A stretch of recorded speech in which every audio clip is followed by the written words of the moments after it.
Hello everyone, मैं नीता तिवारी आप सभी का स्वागत करती हूं आपके अपने स्मार्ट लर्निंग के प्लेटफॉर्म पे। तो दोस्तों, आज मैं फिर आपके लिए क्वेश्चन आंसर सीरीज़ लेके आई हूं। ठीक है, तो चलिए हम फटाफट अपना हमारा जो सवाल है हम उसे देखते हैं। ठीक है, कि हमारा पहला प्रश्न जो है वो क्या है, चलिए देखते हैं। देखिए, पहला हमारा प्रश्न है कि 6ठी शताब्दी ईसा पूर्व के 16 महाजन पद के नाम भगवती सूत्र में कुछ अलग दिए हुए हैं। भगवती सूत्र की सूची के अनुसार 16 महाजन पदों के नामों की सत्य सूची है। ठीक है, यानी कि हमें यहाँ यह बताना है कि जो भगवती सूत्र है उसमें जो 16 महाजन पदों की जो सूची बताई गई है वो क्या है। ठीक है, तो चलिए ऑप्शन देखते हैं। ए है मल्ल, चेदी, वत्स और वज्जी। ठीक है, बी में है अंग, बंग, अक्ष, वक्ष। सी पाठय, सूरसेन, काशी, कौशल। डी कुरु, मालव, लाट, संभुत्तर।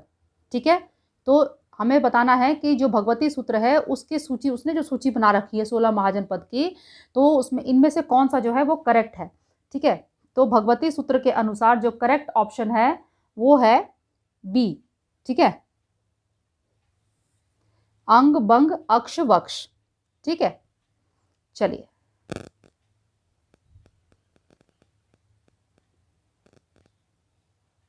देखिए दूसरा प्रश्न। देखिए कि 6ठी शताब्दी ईसा पूर्व में राजतंत्र थे। ठीक है, ए अंग, मगध, वत्स, वज्जी। बी कौशल, चेदी, काशी, वज्जी। सी अंग, मगध, कुरु, मल्ल। डी अंग, मगध, काशी, कौशल। ठीक है, तो 6ठी शताब्दी ईसा पूर्व में राजतंत्र थे, इसका सही उत्तर होगा बी वाला। ठीक है, सॉरी डी वाला। इसका जो सही उत्तर होगा वो होगा डी। ठीक है, अंग, मगध, काशी और कौशल ये राजतंत्र थे। ठीक है, तो इसका सही उत्तर क्या होगा? अंग, मगध, काशी और कौशल। चलिए तीसरा प्रश्न देखते हैं। देखिए 6ठी शताब्दी ईसा पूर्व में चेदी महाजनपद की राजधानी थी। ठीक है, अब हमें बताना है कि चेदी महाजनपद जो था उसकी राजधानी क्या थी। ठीक है, तो चलिए ऑप्शन देख लेते हैं। तो देखिए पहला ऑप्शन है कौशाम्बी, दूसरा है मालिनी, तीसरा है सोतित्वती और डी है अहिक्षेत्र। ठीक है, तो इसका सही उत्तर क्या होगा? सी। ठीक है, सोतित्वती। ठीक है, चलिए ये चेदी महाजनपद की राजधानी थी, सोतित्वती। ठीक है, चेदी महाजनपद की राजधानी क्या थी? सोतित्वती। चलिए फटाफट क्वेश्चन नंबर 4 देखिए 6ठी शताब्दी ईसा पूर्व में पूर्वी उत्तर प्रदेश के देवरिया जिले में स्थित था। ठीक है, 6ठी शताब्दी ईसा पूर्व में पूर्वी उत्तर प्रदेश के देवरिया जिले में स्थित था। ए मल्ल, बी पांचाल, सी कुरु या डी उपयुक्त में से कोई नहीं। तो इसका सही उत्तर होगा मल्ल। ठीक है, पूर्वी उत्तर प्रदेश के देवरिया जिले में 6ठी शताब्दी ईसा पूर्व में मल्ल राज्य था। ठीक है, जो मल्ल महाजनपद है वो स्थित था। ठीक है, चलिए क्वेश्चन नंबर 5 देखिए 6ठी शताब्दी ईसा पूर्व में ऐसा कौन सा महाजनपद था जहां पहले राजतंत्र था किंतु बाद में गणतंत्र स्थापित हो गया था। ठीक है, ऑप्शन देखते हैं। ए पांचाल, बी चेदी, सी वज्जी और डी वत्स। तो इसका सही उत्तर होगा वज्जी। ठीक है, इसका सही उत्तर होगा वज्जी, जहां पहले राजतंत्र था लेकिन बाद में गणतंत्र स्थापित हो गया। ठीक है, तो सही उत्तर होगा वज्जी। चलिए फटाफट देखते हैं छठा हमारा सवाल। 6ठी शताब्दी ईसा पूर्व में प्रसिद्ध नगर कान्यकुब्ज किस राज्य में स्थित था? ठीक है, कान्यकुब्ज किस राज्य में स्थित था? चलिए ऑप्शन देखते हैं।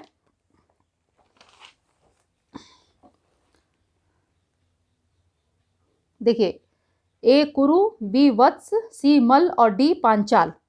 तो जो कान्यकुब्ज था वो पांचाल में स्थित था। ठीक है, कान्यकुब्ज पांचाल में स्थित था। चलिए क्वेश्चन नंबर 7 हर्यक वंश के शासक थे। ठीक है, अभी हमें बताना है हर्यक वंश के शासक के नाम। ठीक है, इनमें से ए बिंबिसार, अजातशत्रु, मुंड, पंचनक। बी में है बिंबिसार, मुंड, उदयन, पंचनक। सी बिंबिसार, अजातशत्रु, अनुरुद्ध या अनिरुद्ध, नागदासक। डी है अजातशत्रु, अनिरुद्ध, नागदासक और कालाशोक। ठीक है, तो इसका सही उत्तर क्या होगा? हमें हर्यक वंश के शासक के नाम बताने हैं, तो उसका सही उत्तर होगा सी। ठीक है, बिंबिसार, अजातशत्रु, अनिरुद्ध और नागदासक। ठीक है, ये हर्यक वंश के शासक थे, बिंबिसार, अजातशत्रु, अनिरुद्ध और नागदासक।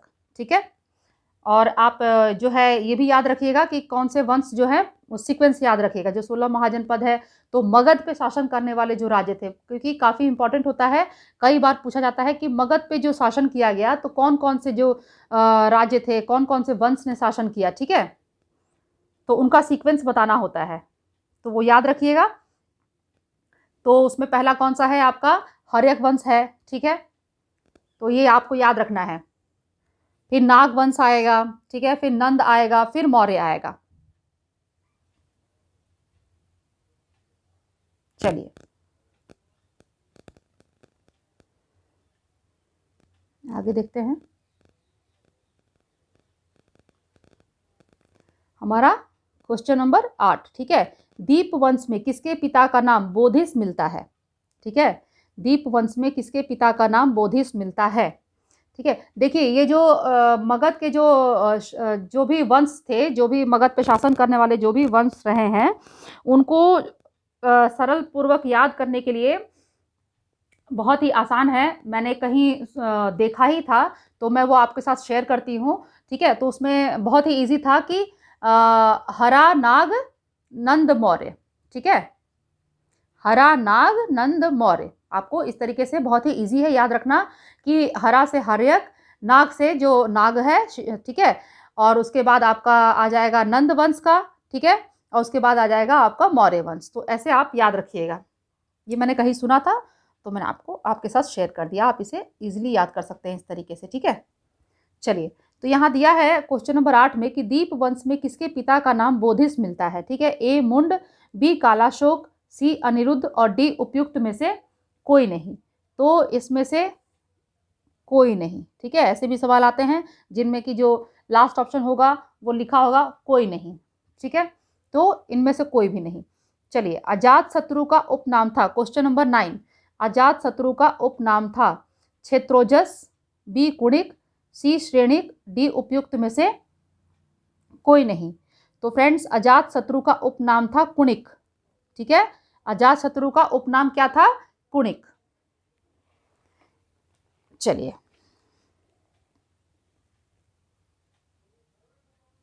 अब देखिए प्रश्न संख्या 10, बिंबिसार की राज्यसभा में सबत्थक महामात्र होता था।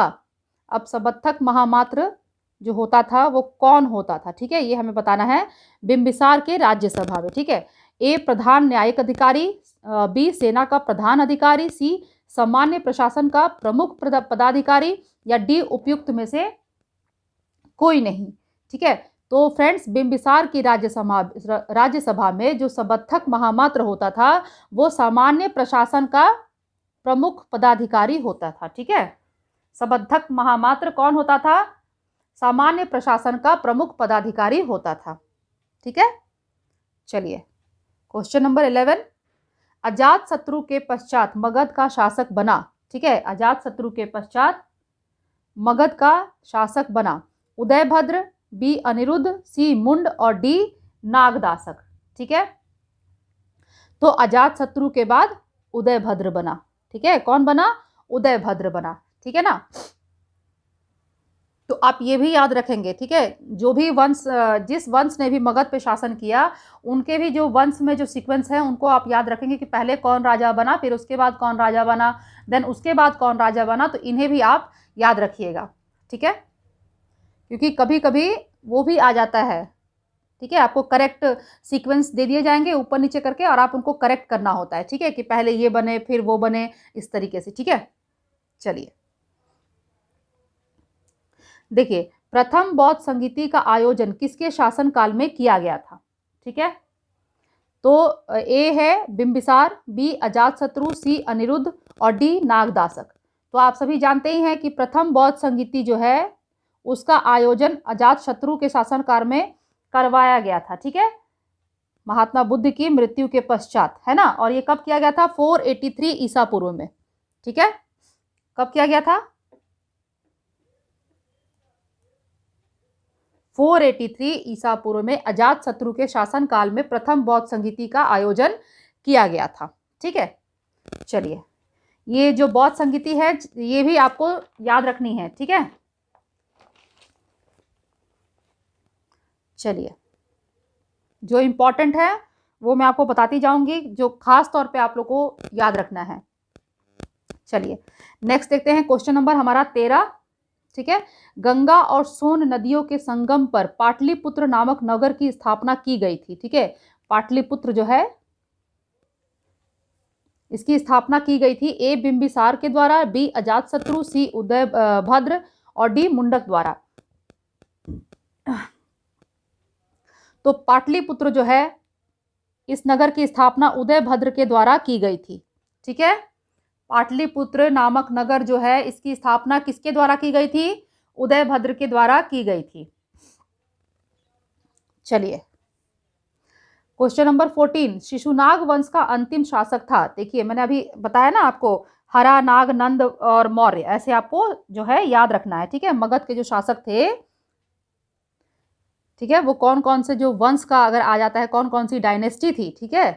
पहले कौन सी डायनेस्टी, फिर उसके बाद कौन सी, तो उसका जो सीक्वेंस है उसको आपको याद रखने का बहुत ही सिंपल तरीका है, हरा, नाग, नंद, मौर्य, ठीक है। हरा से हर्यक हो जाएगा, नाग से नागवंश जैसे शिशुनाग है, ठीक है, इन्हीं से इनका वंश का नाम पढ़ा। और उसके बाद आपका आ जाएगा नंद वंश, ठीक है, और उसके बाद आपका आ जाएगा मौर्य वंश, ठीक है। तो यहाँ हमारा सवाल है कि शिशुनाग वंश का अंतिम शासक था ए काकवर्ण, बी महापद्मनंद, सी नंदीवर्धन और डी उपयुक्त में से कोई नहीं, ठीक है। तो शिशुनाग वंश का अंतिम शासक था नंदीवर्धन, ठीक है। कौन था? नंदीवर्धन। शिशुनाग वंश का अंतिम शासक था नंदीवर्धन, ठीक है। चलिए अब आइए हमारा क्वेश्चन नंबर हम 15 देख लेते हैं। महाबोधि वंश के अनुसार नंद वंश के राजा थे, ठीक है। अब यहाँ हमें नंद वंश के राजा के बारे में बताना है, जो कि महाबोधि के अनुसार जो है, महाबोधि वंश इसके अनुसार, ठीक है। नंद वंश के राजा थे ए उग्रसेन, पंडुक, पंडुगति, भूतपाल, बी भूतपाल, राष्ट्रपाल, गोविशाणक और दास सिद्धक, सी है गोविशाणक, दास सिद्धक, कैवर्त और धन, और डी उपयुक्त सभी, ठीक है। तो महाबोधि वंश के अनुसार नंद वंश के राजा ये सभी थे, ये जितने भी हैं, जितने भी नाम यहाँ लिखे गए हैं ये सभी थे, ठीक है। महाबोधि वंश के अनुसार नंद वंश के राजा ये सभी थे, ठीक है। चलिए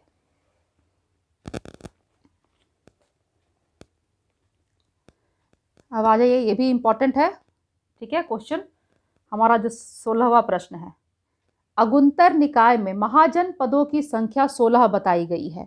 निम्नलिखित में से महाजन पद का कौन सा समूह सत्य नहीं है, ठीक है। सत्य नहीं है, ये याद रखिएगा। क्वेश्चन को क्या यहाँ पूछा जा रहा है कि अगुंतर निकाय में महाजन पदों की संख्या 16 बताई गई है, ठीक है। लेकिन यहाँ पर पूछा जा रहा है कि निम्नलिखित में से महाजन पद का कौन सा समूह जो है वो सत्य नहीं है, ठीक है, अगुंतर निकाय के अनुसार, ठीक है। तो ए है अंग, मगध, वत्स, वज्जी, बी अंग, मगध, मल्ल, चेदी, सी अस्मक, अवंती, गांधार, कंबोज और डी है अंग, मगध, वक्ष, कक्ष, ठीक है। तो इसका जो सही उत्तर होगा, इसमें जो हमें बताना है कि कौन सा समूह सत्य नहीं है, तो इसमें से जो लास्ट वाला है, जो डी वाला, अंग, मगध, वक्ष, कक्ष, ठीक है, ये जो है ये सत्य समूह नहीं है, ठीक है। अगुंतर निकाय के अनुसार जो महाजन पदों की संख्या 16 बताई गई है, तो उनमें से जो ये समूह जो है ये करेक्ट नहीं है, ठीक है। चलिए अब देखिए 17 नंबर प्रश्न देखिए, 6ठी शताब्दी ईसा पूर्व में गांधार महाजन पद का शासक था, ठीक है। अब हमें बताना है कि 6ठी शताब्दी ईसा पूर्व में गांधार महाजन पद का शासक कौन था। ए पुष्कर सारीन, बी नग्नजीत, सी प्रघोत और डी उपयुक्त में से कोई नहीं, ठीक है। तो इसका सही उत्तर होगा पुष्कर सारीन, ठीक है। छठी शताब्दी ईसा पूर्व में गांधार महाजनपद का शासक पुष्कर सारिन था, जो कि बिंबिसार का समकालीन था। ठीक है, समकालीन तो आप समझते ही होंगे, यानी कि जिस समय गांधार पर जो है पुष्कर सारिन का शासन चल रहा था, तो उस समय मगध में किसका था? बिंबिसार का। ठीक है,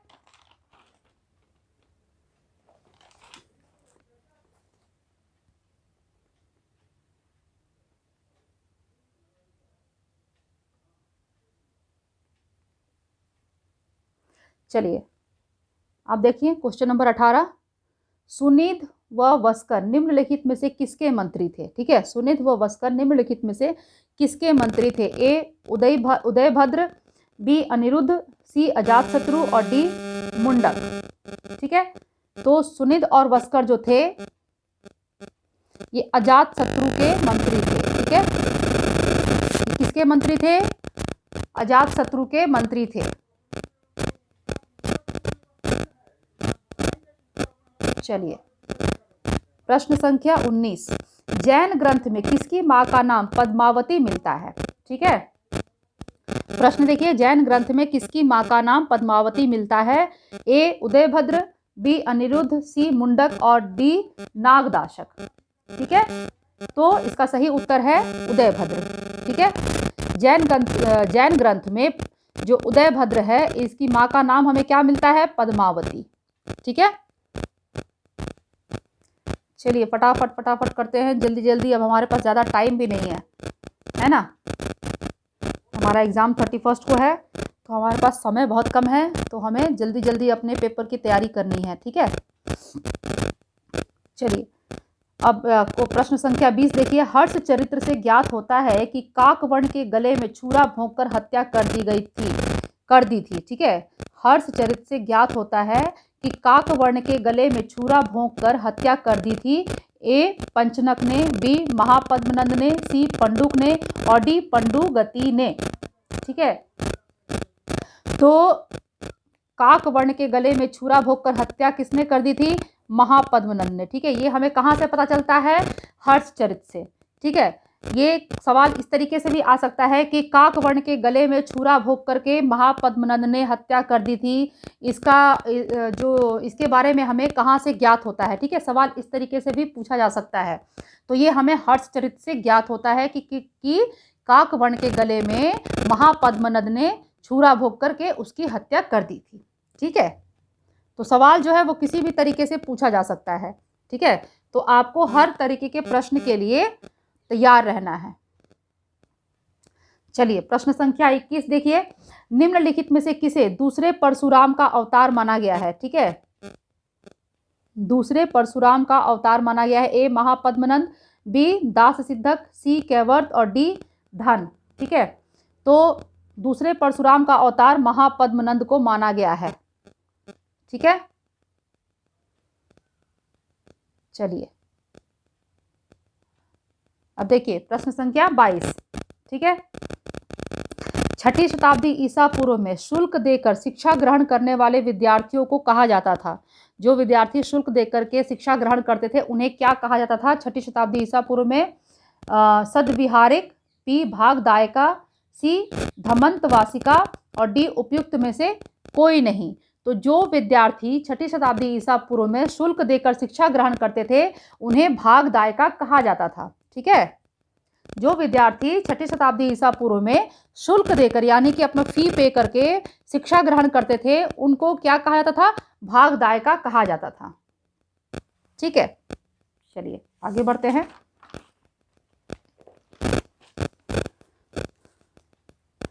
चलिए देखिए हमारा प्रश्न संख्या 23, छठी शताब्दी ईसा पूर्व में साधारणतः वार्षिक कर लिया जाता था। ठीक है, जो वार्षिक कर लिया जाता था उसका कितना भाग लिया जाता था? देखिए ऑप्शन देखिए, ए उपज का हाफ मतलब, ठीक है 1/2 हाफ, उपज का 1/4 भाग और उपज का 1/5 भाग या उपज का 1/10 भाग। ठीक है, तो छठी शताब्दी ईसा पूर्व में जो वार्षिक कर लिया जाता था, नॉर्मली जो वार्षिक कर लिया जाता था वो जो भी उपज होता था उसका 1/10, ठीक है, जो भाग होता था वो कर के रूप में लिया जाता था। ठीक है, चलिए प्रश्न संख्या 24, यह हमारा आखिरी प्रश्न है। ठीक है, आज के वीडियो का ये हमारा आखिरी प्रश्न है। चलिए देख लेते हैं फटाफट। देखिए, बिंबिसार के शासन काल में दंड दिया जाता था। ठीक है, फर्स्ट है कारावास, सेकंड है दागना, थर्ड है सिर काटना और फोर्थ है पसली तोड़ना। ठीक है, तो यहाँ पर आपको इस तरीके के कूट दिया हुआ है, इसमें से आपको बताना है कि इनमें से जो कौन कौन से जो हैं दंड, कौन कौन से प्रकार के दंड जो हैं वो बिंबिसार के शासन काल में दिए जाते थे, और यहाँ से उनको करेक्ट करके आपको सही ऑप्शन बताना है कि ए है 1 और 2, और बी में है 1 2 3, सी है 1 3 और 4, और डी है 1 2 3 4। ठीक है, तो इसका सही उत्तर होगा 1 2 3 4। ठीक है, लास्ट वाला डी वाला। तो बिंबिसार के शासन काल में ये जितने भी प्रकार के हैं दंड वो सभी दिए जाते थे, कारावास भी, दागना भी, सिर काटना और पसली तोड़ना, ये सभी प्रकार के दंड जो हैं वो बिंबिसार के शासन काल में दिए जाते थे। ठीक है, तो चलिए ये आज के हमारे जो 24 प्रश्न थे ये आज के हमारे हो गए। अब आप मेरे वीडियो को देखिए, ठीक है, अपने एग्ज़ाम की तैयारी कीजिए, और जो भी चीज़ें मैं आपको बता रही हूँ कि जो इम्पॉर्टेंट हैं, ठीक है, उनको आपको याद रखना है। जैसे मगध के जो भी डायनेस्टी है सभी को आपको सीक्वेंस में याद रखनी है, और इंडिविजुअली जो डायनेस्टी है उनके भी सीक्वेंस याद रखने हैं। ठीक है, जैसे मान लीजिए कि अब आप मौर्य पीरियड के बारे में अगर पढ़ रहे हैं तो उसको भी आपको जानना होगा कि पहले जो राजा था वो पहले कौन बना था, फिर उसके बाद कौन बना था, फिर उसके बाद कौन बना था। ठीक है ना, जैसे चंद्रगुप्त मौर्य, फिर उसके बाद उसका बेटा बना बिंदुसार, फिर अशोका। तो इस तरीके से जितने भी उनकी जो पीढ़ियां हैं, ठीक है, कहने का मतलब है जितनी भी पीढ़ियां हैं उनके भी नाम आपको सीक्वेंस में याद रखने होंगे एंड तक। ठीक है, जितने भी जहां तक उस वंश का शासन उस एक पर्टिकुलर राज्य पर चल रहा है वहां तक आपको उसके नाम याद रखने होंगे। ठीक है, तो और बाकी जो भी मैंने आपको यहाँ बताया है उसे आप ध्यान से देखिए, सुनिए, पढ़िए। इससे पहले भी बहुत सारे वीडियोस मैंने आपके लिए अपलोड किए हुए हैं, तो आप उन्हें भी देखिए और जी जान से अपने एग्ज़ाम की तैयारी कीजिए। ठीक है, चलिए फिर हम नेक्स्ट वीडियो में मिलेंगे। ठीक है, तब तक आप लोग मेरा ये वीडियो देखिए, और वीडियो देखने के बाद आपको पसंद आ जाए तो वीडियो को लाइक कर दीजिए। मेरे चैनल को अगर अभी तक आपने सब्सक्राइब नहीं किया है तो प्लीज़ मेरे चैनल को सब्सक्राइब कर लीजिए, बेल आइकन को प्रेस करना बिल्कुल भी मत भूलिएगा। मेरे वीडियो को फ्रेंड्स आप ज़्यादा से ज़्यादा शेयर भी करिए, और फ्रेंड्स आप मुझे कमेंट भी ज़रूर करिए। ठीक है, मैं आपके कमेंट का वेट करती रहती हूँ, सो आप मुझे प्लीज़ कमेंट भी ज़रूर करिए। अगर आपको अच्छा लगता है तो कमेंट कीजिए, अगर आप मुझे कुछ सजेशन देना चाहते हैं तो आप वो भी मुझे कमेंट करके बता सकते हैं। ठीक है, तो चलिए फिर हम नेक्स्ट वीडियो मिलेंगे। तब तक आप लोग पढ़ते रहिए, अपना ख्याल रखिए, खुश रहिए, मुस्कुराते रहिए। Bye bye.